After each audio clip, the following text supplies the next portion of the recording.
But what even is overlanding? It's kind of like photography, it's not a protected title. So in the same manner as anyone with a camera calling themselves a photographer, anyone traveling with a car can call themselves an overlander.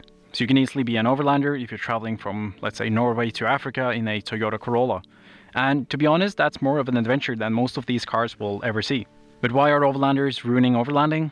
And what's the problem here in Norway and the Scandinavian and Nordic countries in particular? 2018 and 19 was the largest boom in tourism here in Norway since ever, because of the ever-growing popularity of the country on social media, which is truthfully very good. Tourism brings in a lot of money and new jobs to the country, so what's really the problem?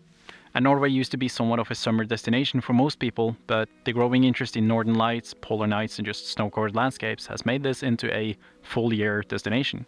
But with that much people coming to these small towns in Norway at the same time, there's bound to be conflict. And there's obviously a reason why there's no locals really wanting to live in the major hotspots for tourists in Central Europe. And some Norwegian towns are the next on that list, but let's take it back to my scene, traveling with a car. Hand in hand with the growing tourism, it's also gotten quite popular to travel around the country with a overland vehicle, which, if kitted out correctly, you will be able to get to a lot of remote locations and also be self-reliant. But if you're living somewhere in Central Europe and you're building a car like this, either similar, smaller or larger, you will not really have anywhere to use that car. In most countries in Central Europe, you're not allowed to hike and pitch a tent wherever you feel like, and you're obviously not allowed to drive your car wherever you feel like and sleep in that instead. But in Norway, on the other hand, I'm allowed to walk wherever I feel like, I can pitch a tent wherever I feel like, and wherever I'm allowed to drive the car, I'm also allowed to sleep in the car unless it's conflicting with some local laws because it's causing a problem in a major tourist spot, for example. But in Norway, it's also 100% illegal to drive off-road. Period. And I'm going to give a lot of people the benefit of the doubt and just assume that they mix these two up and think that because of the right to roam, they're also allowed to drive the car into nature and just camp there. But that's a far stretch.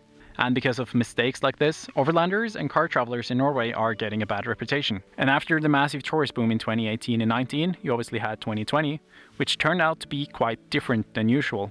And being forced to travel around in our own country, a lot of Norwegian guys also got into the overland and rooftop tent scene without really having any experience. So they go online and the first thing they see is foreign cars traveling through the Norwegian hillsides, doing illegal shit. And lo and behold, you had a whole new generation of people traveling with cars, doing illegal and dumb things, making the farmers and landowners pissed.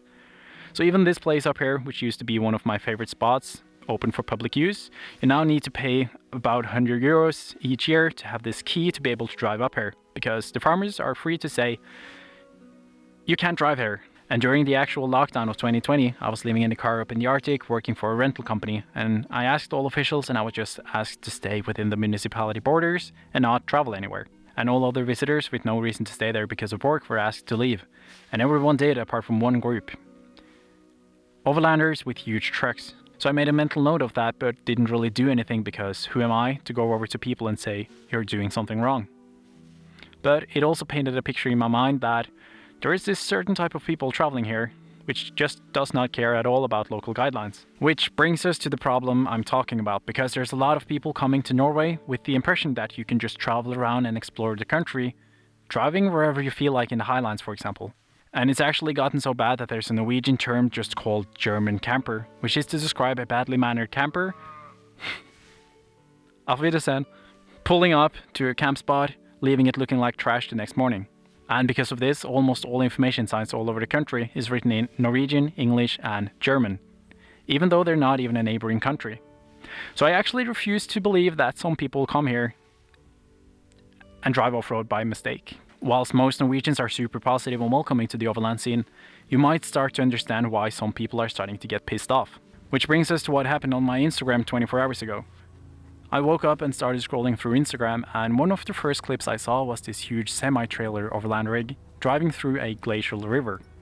A few seconds in, I realized he had a Norwegian flag strapped on the car, and he also tagged the location as Norway. And like I've said, driving fully off-road in Norway is not allowed, and filming and posting something like this just invites the wrong crowd to the scene. And digging a bit deeper, I realized this guy has 100,000 people following him, and several 100,000 people had seen the video with him driving into the river in Norway. So to begin with, I left a comment on this video and said the following. Hey, Norwegian here. Reason why more and more roads in Norway is closed for driving is because of stuff like this. Driving off-road in Norway is prohibited, and driving in water is obviously not allowed either. Please stay on the lane and respect the country you visit and its laws. It's also a reason why all the no camping or driving signs is also written in German. And at the same time, I also explained the issues in a private message and also added the possible consequences. Instead of just replying to this, he decided to block me, so I put it up on my Instagram to send my followers over to kind of send the same message. So he just turned off the comments instead. But being that active on social media kind of puts all of your information up for grabs. So I sent him an email instead, reading the following. Hi, since your move was to block and restrict comments on Instagram, I'll forward my DM here. Hi guys, just wanting to inform you about the laws in Norway. All off-road driving is forbidden. That obviously also goes for the delicate moss landscapes in the highlands and rivers full of wildlife. There is so much to see and do in my country without breaking this law. Plenty of mountain roads and lanes, and I'd prefer if you keep on the track like most do. The reason why a lot of these roads and camps are getting closed is because of people driving off-road and through rivers just to film something. I'll give you the benefit of the doubt and guess that you don't know the laws in Norway. If that's the case, I'd love to see a post about you being mistaken and following the rules on the rest of your trip. If it's not the case, I'll hand over screen records and pictures from the route you've taken with your license plate and face showing and simply hand it over to the nature reservation team here, which will take it up with the police. Thanks and enjoy your stay. And this is obviously kind of pity of me, but like I've been trying to explain throughout the video, this is not a single event. Surprisingly, I actually got a reply on this email, but at the same time as I read the reply, one of my followers also sent over a video of one of the other guys these guys travel through the country with. And I'll show you that video as I read their reply. Dear Casper, thank you for your email. Keeping nature preserved is truly super important to us, and we do respect nature and local rules. We plan actually a series on nature pollution and conservation currently. Again, thank you for bringing this important topic up. We appreciate it. Thanks. Turns out this guy in the red Unimog has been driving through all of the same rivers and also crossed some of the highland plateaus that has been left untouched since the last ice age. And the video of him driving into this glacial river has 1 million views. And the video caption says that he's driving to the dead-end part of a road with nowhere to turn around, so he had to turn around using the riverbed. But a local girl sent me a picture from this camp, which clearly shows that you can turn a damn bus there. And it's also a 150 meter backup to the main road. And if that's a problem, you should probably not drive a Unimog. So I just kept on pushing and sent the same DM, comment and email to this guy, but he turned off comments as well. And before you think, well, you can't delete that video, it has 1 million views, and that's worth so much to us content creators.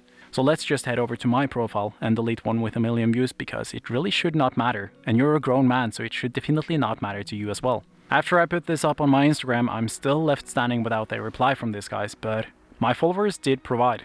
Throughout the night, I've been sent full names and addresses back in Deutschland. And I've also been sent the exact location of where they drove into this river, as well as contact information to the landowner and the municipality it's in. And I've also been bombarded with messages from people from New Zealand, Australia, United States and Europe, and it's a problem everywhere.